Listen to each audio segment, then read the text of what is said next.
নাম না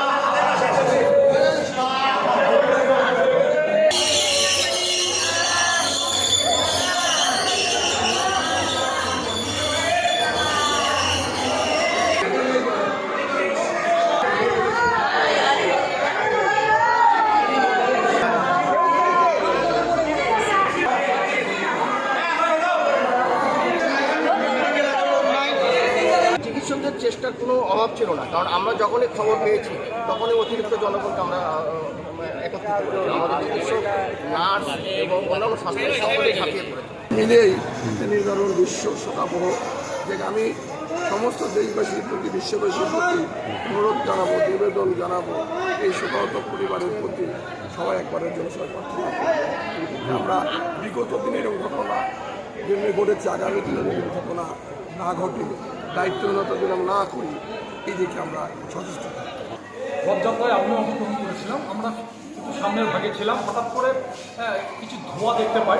তারপরে মানুষের ছোটাছুটি, সব বাধা অতিক্রম করে যখন সামনে গেলাম, সামনে যাওয়ার পর মূলত দেখলাম যে রথের যে চূড়াটি ছিল, সেই চূড়াটি যে বিদ্যুতের যে সঞ্চালন লাইন, সেটাতে স্পর্শ করার কারণে মূলত গোটা রথটি বিদ্যুতায়িত হয়ে গেছিলো। আশেপাশে যাওয়া ছিল, তারা সেখান থেকে ছিটকে পড়ে।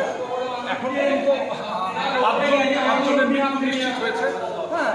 আমরা এখন পর্যন্ত পাঁচটি লাশ দেখেছি। তার মোহাম্মদপুর হসপিটালে একজন, বগুড়া মেডিকেল কলেজে 4 জন, বগুড়া মেডিকেল কলেজে এখনও 16 জনের মতন চিকিৎসাধীন আছেন, তারাও গুরুতর আহত। আপনাদের মাধ্যমে দেশবাসীর কাছে যে আমরা এইটুকুই বলবো যে তাদের জন্য, যারা এখনো জীবিত আছেন, তাদের জন্য আপনারা প্রার্থনা করবেন। যে সংশ্লিষ্ট দপ্তর আছে তাদেরকে এখানে সম্পৃক্ত করা হয়, বিদ্যুৎ ব্যবস্থাপনা, স্বাস্থ্য ব্যবস্থাপনা, ফায়ার সার্ভিস, সবাইকে আমরা সম্পৃক্ত করি। এবং এই ক্ষেত্রে যাতে কোনো ধরনের কোনো স্যাবোটাজ যাতে না হতে পারে, তার জন্য কিন্তু আমাদের গোয়েন্দা তৎপরতা থাকে, গোয়েন্দা বাহিনী যারা, তারাও কিন্তু এখানে তারা নিয়োজিত থাকে। আমরা নিজেরা, আপনারা জানেন যে জেলা প্রশাসন মহোদয় এবং আমরা কিন্তু নিজেরা ওখানে গিয়েছি এবং আমাদের পর্যাপ্ত নিরাপত্তা ব্যবস্থা দেওয়া হচ্ছে এবং যাতে কোনো ঝুঁকি না হয় সেজন্য আমরা এটা অবশ্যই নিশ্চিত করেছি। তবে এটি একটা দুর্ঘটনা। এখন আমরা মনে করি যে এটা আমাদের অবশ্যই আমরা দেখতে হবে এই কারণে যে কারো কোনো গাফিলতি ছিল কিনা। তবে এখন আমাদের জন্য সবচেয়ে জরুরি হচ্ছে যারা এত বড় দুর্ঘটনার শিকার হয়েছে তাদের চিকিৎসা নিশ্চিত করা, এবং এই ক্ষেত্রে আমরা সবাই এখানে সম্পৃক্ত আছি। হাসপাতাল কর্তৃপক্ষের সাথে যোগাযোগ রাখছি আমরা এবং রোগীদের সাথে কথা বলছি, যার যেরকম চিকিৎসা দরকার এটি নিশ্চিত করে আমাদের।